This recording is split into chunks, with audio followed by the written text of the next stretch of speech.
Well, welcome to the Real Journeys of Success podcast. Yes, it's your host, Rob Elliott, here this morning, and we are talking to Levinter, all the way from Canada. He is the CEO of Scriberbase, depending on which part of the world you're in.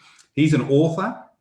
He's also a young entrepreneur that has now morphed into probably one of the leading people in his industry on that side of the world. Welcome to the show, mate. How are you? Thanks, Rob. It's great to be here. I'm well. Mate, that's good to see. Good to see. And what's like over in Canada at the moment? Life is sunny, although where I am, we're on lockdown for the next few weeks as a result of this COVID thing. But I think we're turning a corner. At least it feels that way.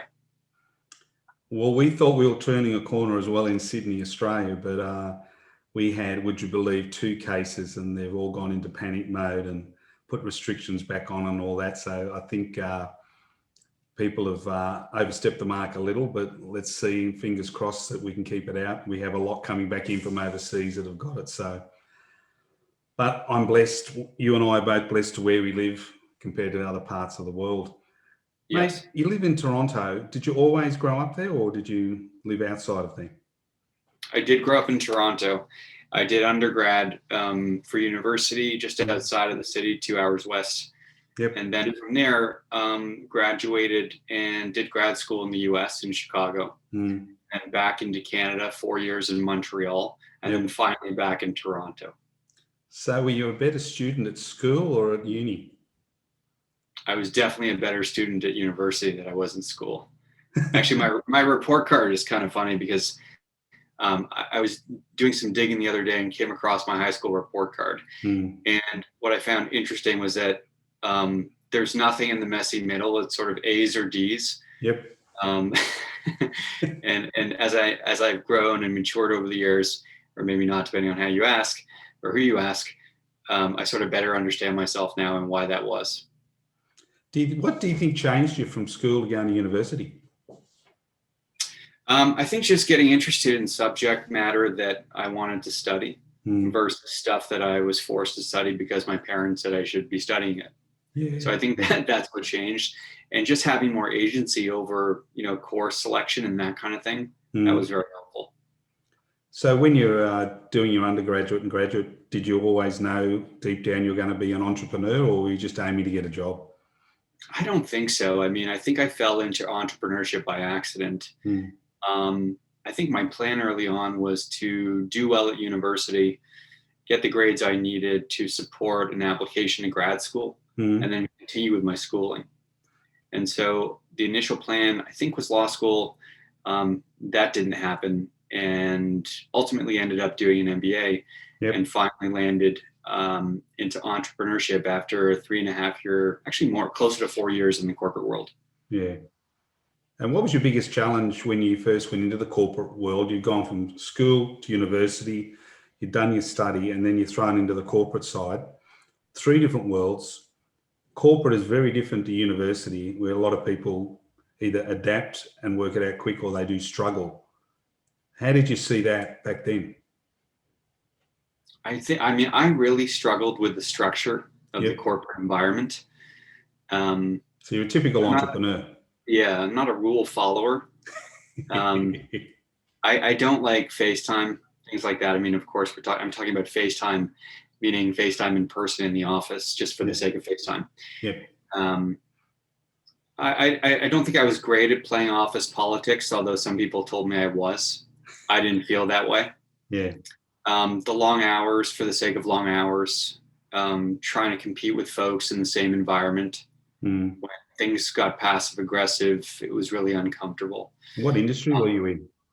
I was in corporate strategy out of grad school. So I worked for a big retailer in the corporate strategy group here in North America for 3.5 years, and worked with a bunch of other MBAs. And I mean, it felt competitive, frankly. Yeah. And we're all working in the same environment, so that didn't sit well with me. Also, this idea that you had to take vacation at a certain time of the year. You couldn't always take vacation when you wanted or however long you wanted. Things like that just rubbed me the wrong way. Yeah, that seems to be coming in everywhere now, where you have to take 2 weeks off at Christmas.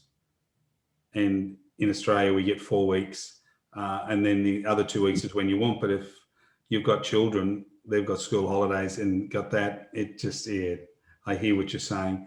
Do you think that corporate these days, looking back, what can I say? Are they engaged with their customers, or are they trying to mold the customers to what they want? Customers or employees? Customers. Well, the stuff that I write about in my book, I don't feel like most corporations are consumer centric. I feel like they're transaction centric. I feel like old school leadership is very focused on quarterly or annual results. True. Driving the stock values up for the purpose of appeasing shareholders. Yep. And I mean, that all makes sense, but I think that the next phase of commerce is going in a much different direction, where we're moving from a transaction-based economy to a relationship-driven economy. Yeah. Where the companies that have been really successful over the last 5-10 years, particularly in digital, are very focused on driving deep customer relationships with the end user. They're less concerned with, purely transaction volume. Yep. And they understand that this is a long game, and they're in it for the long haul. Did you learn that when you were at uni, or is that something you come to understand once you left? Yeah, the latter. Yeah. It's only the last 5-10 years of just observing how things were going in the world of digital and e-com. Yeah. And now with the pandemic, as a bellwether in the background, obviously direct-to-consumer models are going crazy. Yeah. Companies are rethinking their strategies, not just e-commerce strategies, but strategies more broadly. Yep. And trying to understand sort of what the next phase of commerce is going to look like.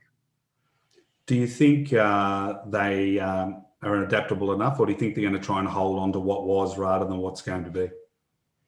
I think it's going to be tough to hold on. Things are moving at lightning speed. The consumer has more power than ever before, thanks to the internet. So, I mean, I don't think if you're sort of a sacred cow in a C-level seat, that you're not going to be forced in a different direction. I don't see how it's possible not to be forced in a new direction. Yeah, I see it every day when I talk to my customers and my clients that we have two types of businesses: the people who are adapting and moving forward, and the ones that are holding on for grim death to what was. Mm-hmm. And it's scary because they have awesome businesses, but they're going to be out of business.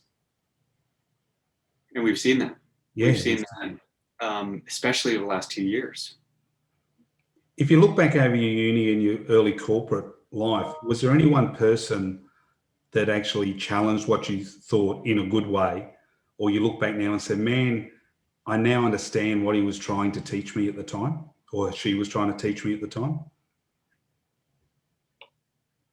Or do you think once you move past a lot of these lecturers and a lot of these senior managers?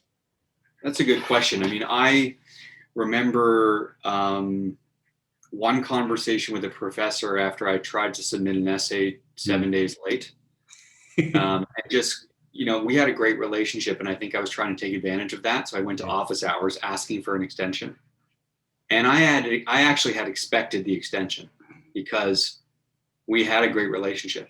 And in class, you sort of felt like we had this chemistry, this back and forth rapport, and this mutual level of respect. Yeah. And I think I took that for granted. And I can't remember what the reason was in terms of asking for that extension, but he gave me a hard no. And I was shocked and just told me in his office, like, that's not the way things work. No, not at all. And I think you better come to understand that pretty quick. And so he kind of put it right back in my face. And I'll never forget that as a lesson. You probably learnt the lesson many years later, but at the time you didn't realize it. That's it. Mm-hmm. I think we've all been there, done that, mate. So you said you worked in corporate for 3 years. Did you just leave after that to become an entrepreneur, or what happened? What was the catalyst for the major shift? Yeah, the catalyst was love. So I was in a long distance relationship with somebody who lived in a different city, a different province. Yep. And she couldn't work in Toronto at the time. Yep. So, being unhappy in corporate, I thought I would take a new job elsewhere. This was, we were at a crossroads in our relationship where if we were going to make things work long term, somebody had to move. Yep. So I knew it was going to be me. And, I thought this was a good time to take a risk. Yeah. Either this works out, I move to this city, we settle down together, find a place to live together and live happily ever after, or it doesn't work out and I'll come right back to Toronto and find something else. Yeah. So I moved to Montreal in 2009, took a job with a startup. And the startup went to 6 million and then back down to zero pretty quickly as a result of friction at the top among the shareholders. And so that was an interesting experience because after joining that startup, I didn't have a gig.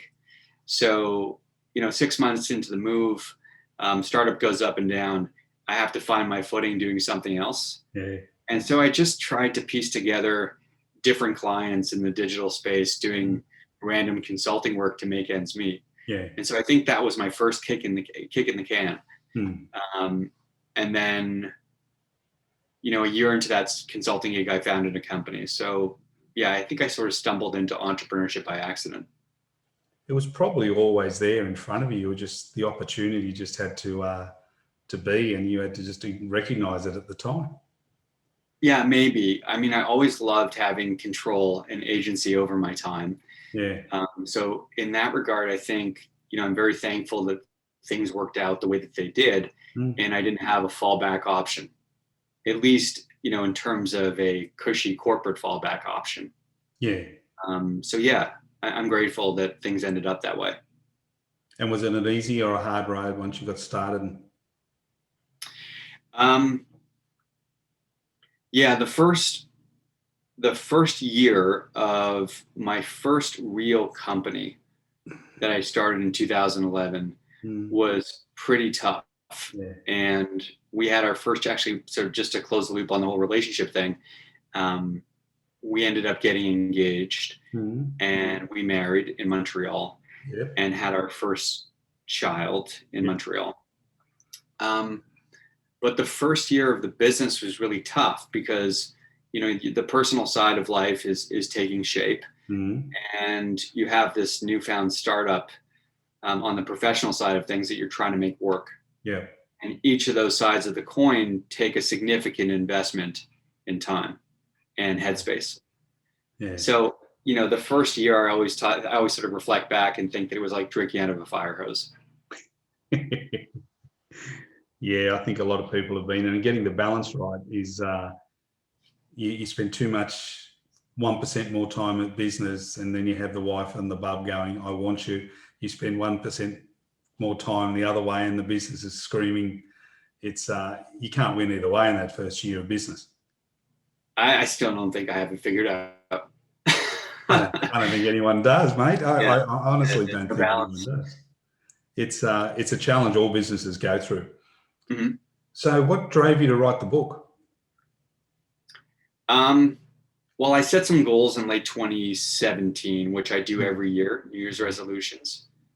And one of those goals was to write a book and become a first-time author. Yeah.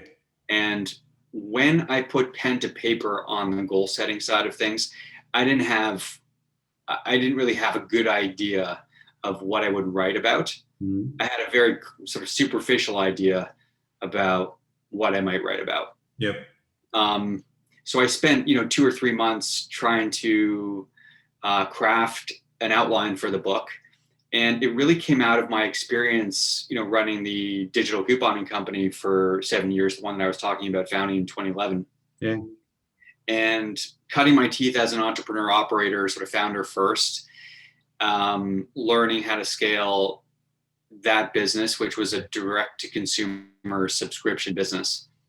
And also spotting trends in my world, which is, subscription commerce, and seeing where things were headed. And so in 2016, after Dollar Shave Club, which is a story that most listeners will be familiar with, was sold to Unilever for $1 billion, there was all this momentum, mainly out of the US, but elsewhere, in terms of what was happening in the world of direct-to-consumer e-commerce. Yeah. And more brands trying to copy the Dollar Shave Club and ship product once a month to a subscriber. Awesome. And do this sort of subscription thing that Dollar Shave Club did successfully. And so just spotting trends and watching what was happening in the subscription economy, that gave me the impetus or the idea to write my book. Awesome. We do sales training, I remember going back to a young account manager in Australia that I was in one of Australia's top companies for 10 years. And we sat there, and over the 10 years, we had the boffins come in from marketing and above us with all different versions of sales. And I was a young fella, and I remember one of the older guys saying to me at the time, relationship sales will always win over everything else. And so from time to time, they'd make us do what we call transactional sales. And it wasn't relationship building at all. And we go in this circle and we keep coming back to building relationships over transactions. And when I was reading about what you do with Subscriber and where you were saying the world is going, it reminded me of how much people are more in relationships and less on that one transaction. What drove you to do that, and what drove you to become that subscription business and show people how to do and what to do? Because you are really breaking the mold, you are really shaking the place up. And there's a lot of businesses out there would say, well, you don't know what you're doing, but the proof is in the pudding, if you say, you know what I'm saying. Yeah.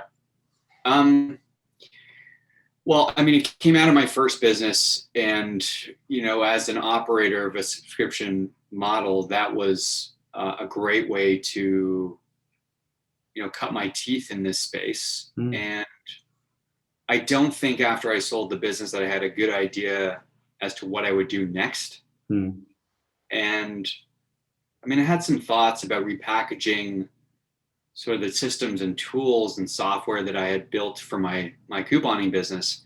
Yep. And becoming, say, a software company, or trying to do something on the technology side. But after a couple of failed positionings,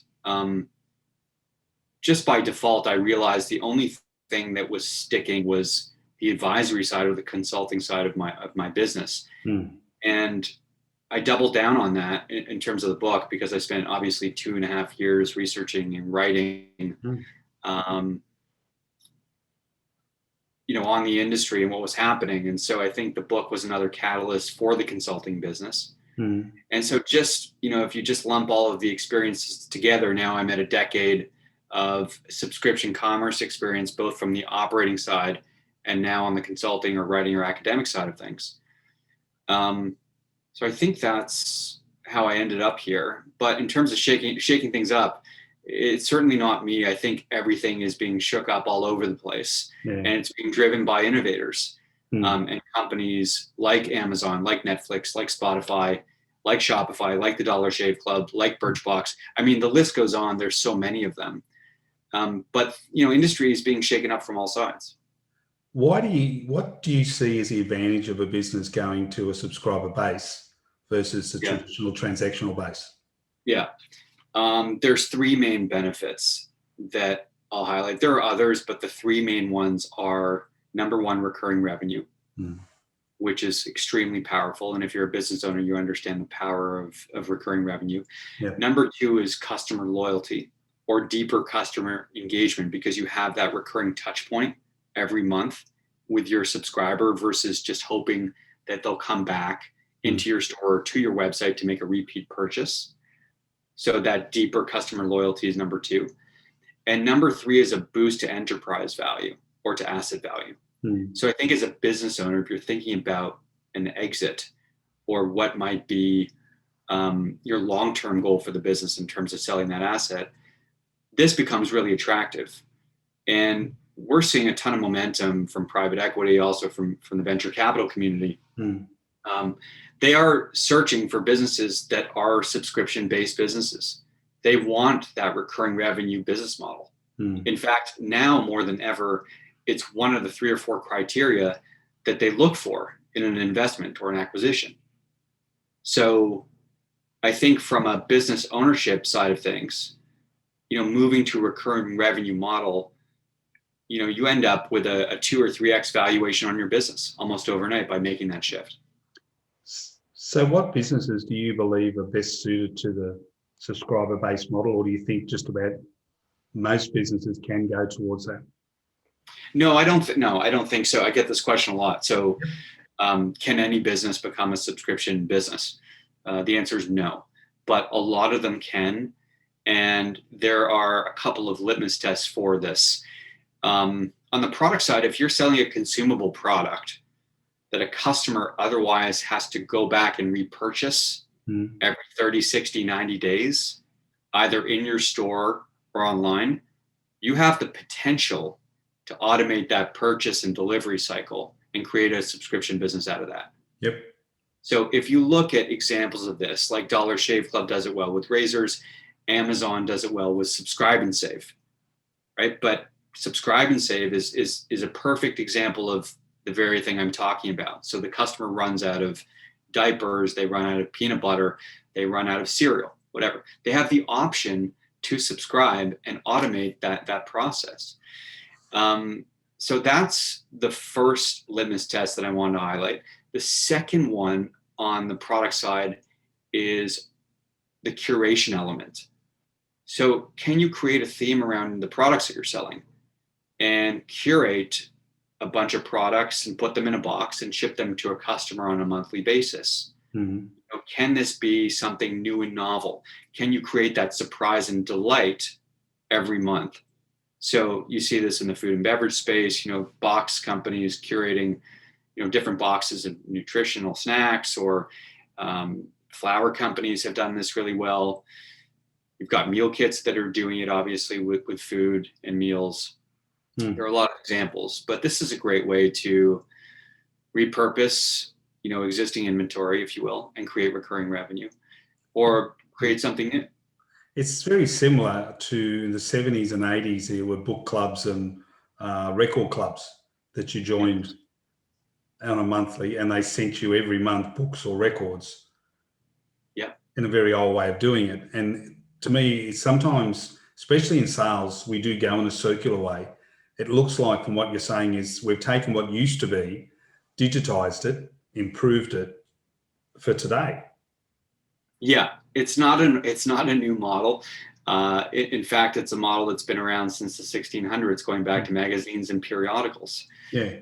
But what we're seeing here in terms of the modern subscription boom was really started back in 1926 with the launch of Book of the Month Club. And you've highlighted that with your example of mentioning books. And Columbia House obviously did it successfully, and that was founded, I think, in 1955. Reader's Digest? So, Reader's Digest. Yeah, around that time as well. Yeah. But Book of the Month Club was this, curation box idea. A bunch of books in a box. They stuck some chocolate and tobacco products in there as well to increase the value proposition. Yeah. And that surprise and delight element was there. And actually, that company still exists today. It's almost 100 years old. With the making available to normal people artificial intelligence, and you can walk past and say, talk to a little white box in the corner and say, send me some peanut butter. Do you see that'll then start to get linked in with some subscription businesses where they'll turn around and they'll build a list of what you want over a week, and then a week later it'll automatically just turn up? Yes. Yeah. So the investment into voice is significant from companies like Amazon with Alexa, obviously with Google Home, Apple with Siri. That there's a lot of investment from these companies into their voice tech. Yeah. And I think we're moving into almost the next phase of automating commerce through voice. And so if you want to think of a really practical example, as Alexa starts to take over your home or your fridge, the tech will notice when you're running out and say, hey, Rob, you're running low on 2%. Would you like to purchase, more milk? And you'll say, yes, Alexa, buy more milk. And then Alexa will say, oh, by the way, Rob, would you like to automate this purchase on a subscription? We'll send this to you every 2 weeks based on your behavior or your consumption data. We'll automate this for you, and we'll just keep sending you 2% every couple of weeks. And you'll say yes or no. Yeah. And there you go. But how then, if we go down that, how do we then ensure that we've got competition out there and then not 3 or 4 companies are controlling the brand you're getting in your home? I don't know. That's a tough question. And it looks like Amazon and Google are taking over our homes slowly. I don't know what other competition is going to be significant here. Yeah. And I think we've got 1 or 2 players, maybe 3. So let's hope that some of the big supermarket chains bring their own out. Perhaps.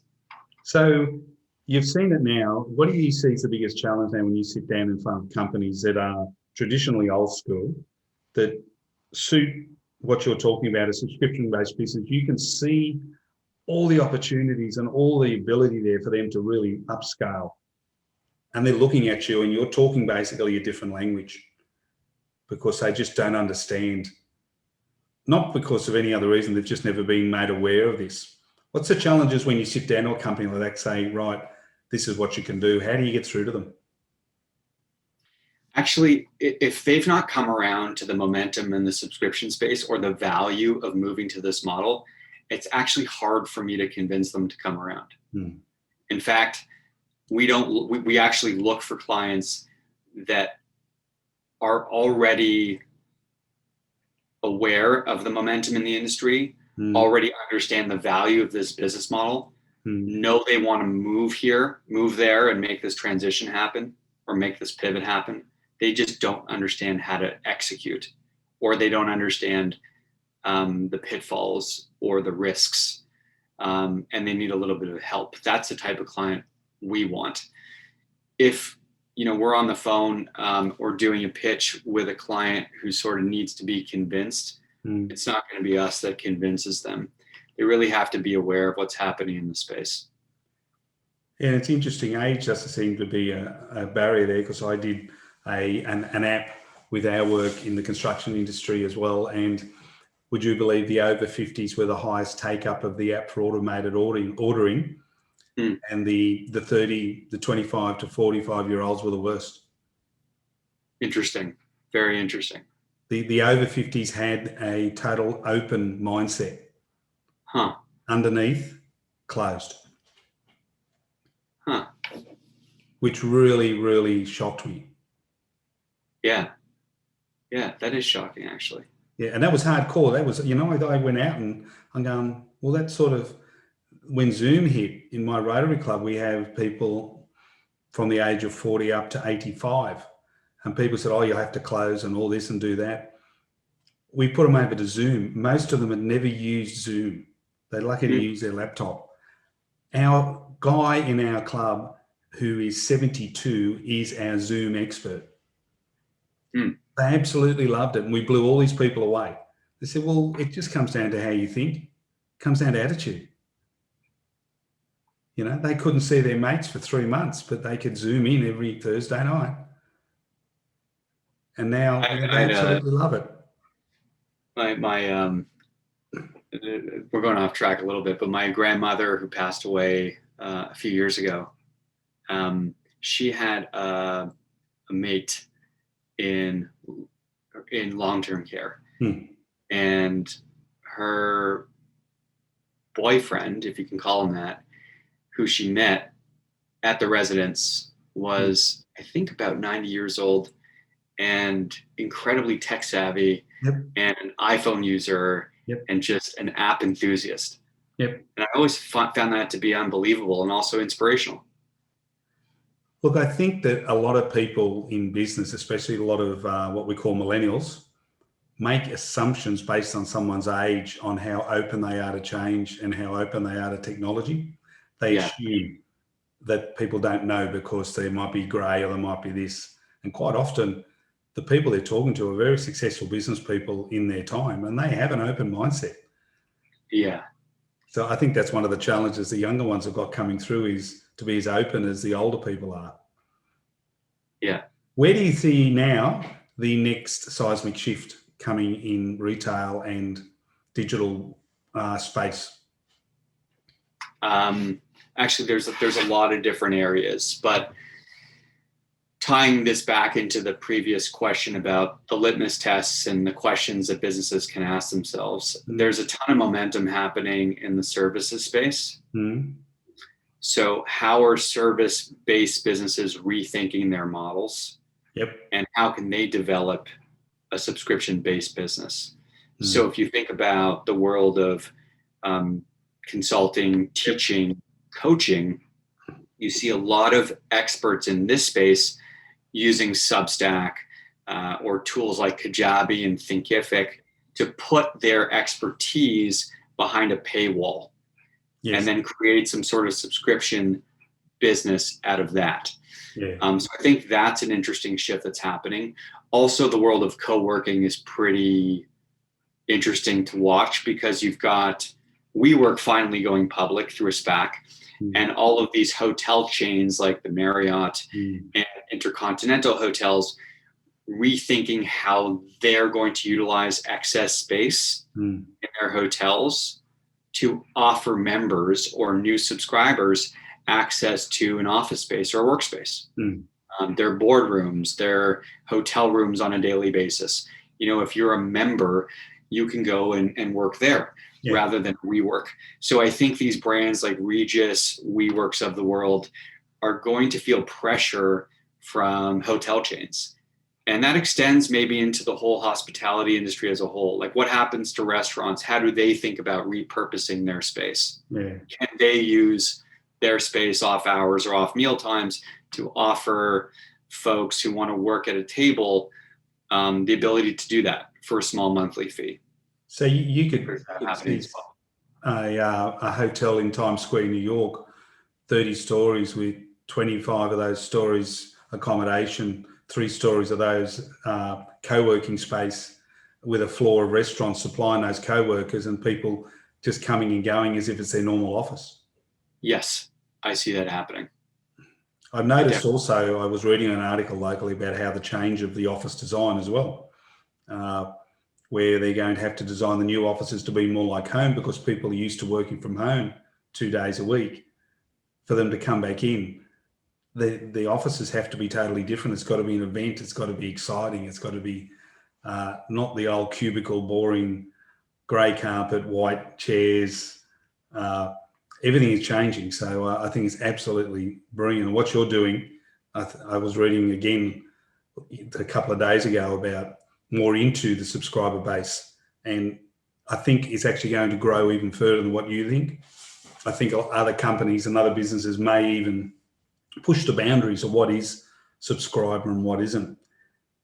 If you now go back and you're looking and you walk past yourself and your young 20-year-old self, what would you tell yourself if you saw you walking down the street and he just introduced you, didn't realize who you were?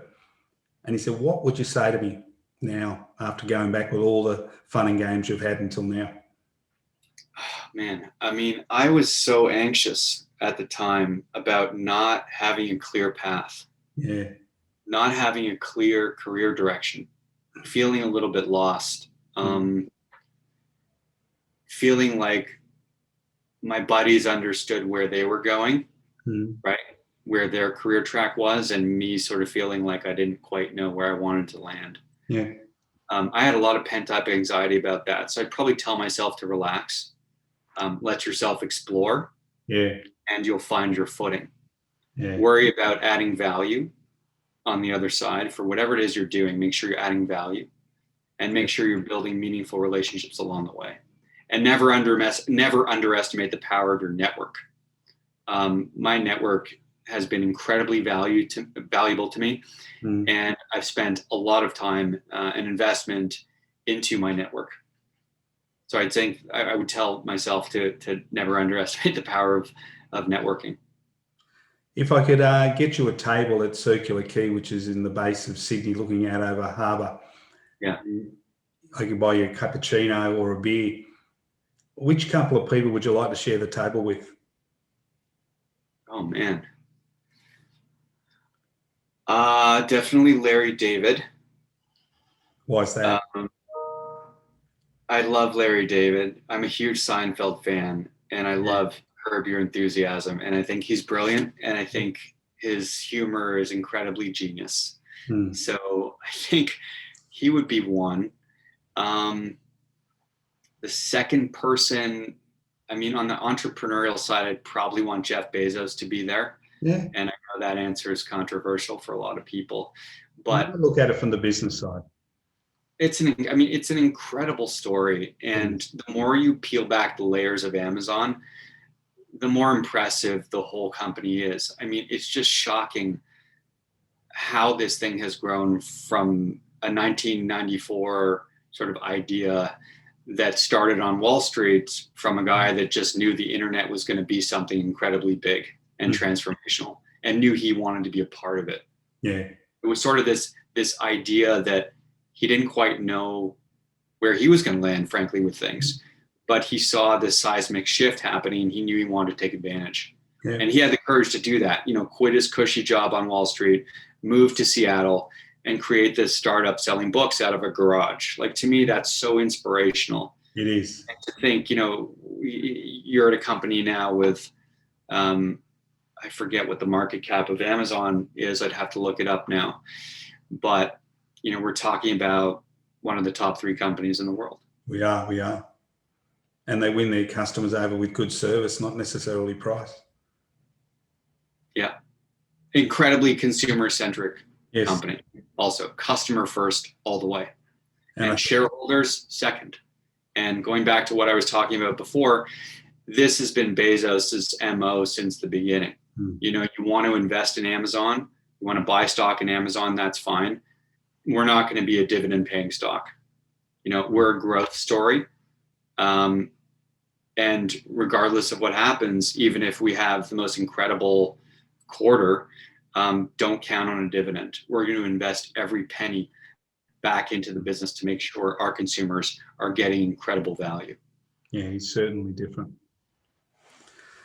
Mate, it's been fantastic listening to you. Why don't you tell our listeners a little bit about your business and how they can get in touch with you? Sure. So the best place to go is scriberbase.com. Yep. They can find my podcast on the website also. My podcast is called E2 Entrepreneurs Exposed, and I interview founders. And I'll just interrupt people there. It is an awesome podcast. Not many others I recommend, but if you're into entrepreneurship in your business, have a listen. You'll certainly learn something. Thanks, Rob. Appreciate that. So E2 Entrepreneurs Exposed, wherever you get your audio. Yep. And I'm pretty active on LinkedIn. I stay away from social media. I stay away from Facebook and Instagram for reasons I won't get into. But I am very active on LinkedIn and love to connect with folks over there. Awesome.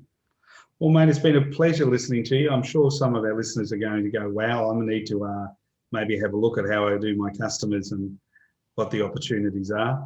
It's you stay safe over there in Canada, and let's hope this COVID thing passes us pretty quick. And as we always say at the end of our show, have a groovy day. Thanks, Rob. You as well. Appreciate it.